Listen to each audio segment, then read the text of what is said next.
სახელმწიფო აუდიტის სამსახურმა დადო დასკვნა, სადაც 17 პროექტში არის ძალიან ბევრი დარღვევა და ამ ყველაფერს ხელს აწერს ვახტანგ მაისურაძე. როდესაც პროექტების შესახებ გამოცხადდა ტენდერი, ამ ტენდერებში ვახტანგ მაისურაძე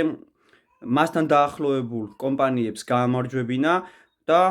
უკვე ფაქტია, რომ სახელმწიფო აუდიტის სამსახურმა, რომელიც არც ოპოზიციური ტელევიზია და არც ოპოზიციური არხი და პირიქით სახელმწიფოს დაქვემდებარების ქვეშ არის და მათი მეთვალყურეობის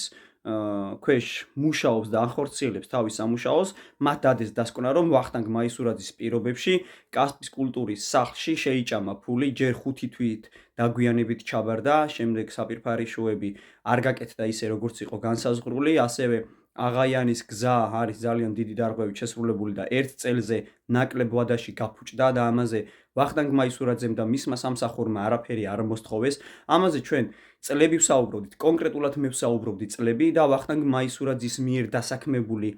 მუქთახორა ეს გაუნათლებელი ხეპრე საზოგადოება, რომლებიც უფასო აქტივისტებად არიან ცნობილები და თუმცაღა რაღა უფასო 400, 500, 600 ლარიან სამსახურებში არიან დასაქმებული და ამ ნაწილშიც დადო აუდიტის სამსახურმა დასკვნა,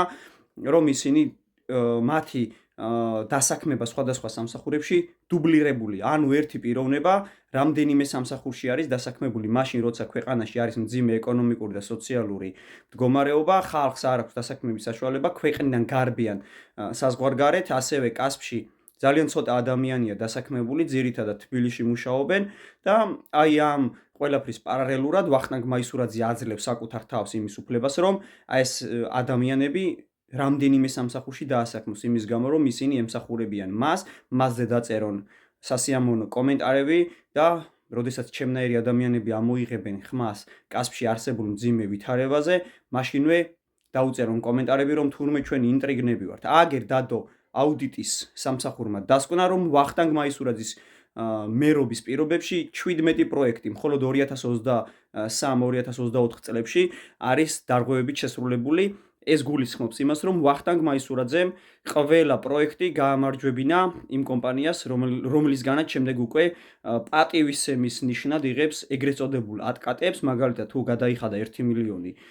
ლარი რომელიმე პროექტში,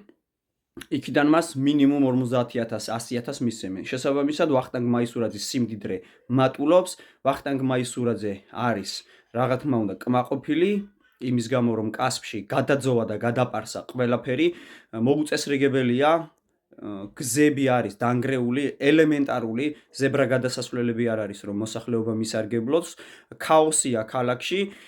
წყალი არ არის, ჰაერი რა მდგომარეობაშია ძალიან კარგად ვიცით, სამშობიარო დაიკეტა, საზოგადოებას ნდობა არ აქვს საავადმყოფოს მიმართ, რაც გამოწვეულია არასწორი სახელმწიფო პოლიტიკის გამო და ვახტანგ მაისურაძე ამ ყველაფერს ხელს უწყობს. ვახტანგ მაისურაძე აი ამ ყველაფრის შედეგად არ ცხოვრობს კასპში და ყოველდღიურად დადის თბილისიდან. ვახტანგ მაისურაძე არ სარგებლობს არც კასპის საავადმყოფოთი, სამშობიარო ისედაც მათ პირობებში დაიხურა. ვახტანგ მაისურაძეს არ სჭირდება 24 საათიანი წყალი, რადგან ის თბილისში ცხოვრობს. ვახტანგ მაისურაძეს არ სჭირდება სუფთა ჰაერი, რადგან ის თბილისში ცხოვრობს ოჯახთან ერთად.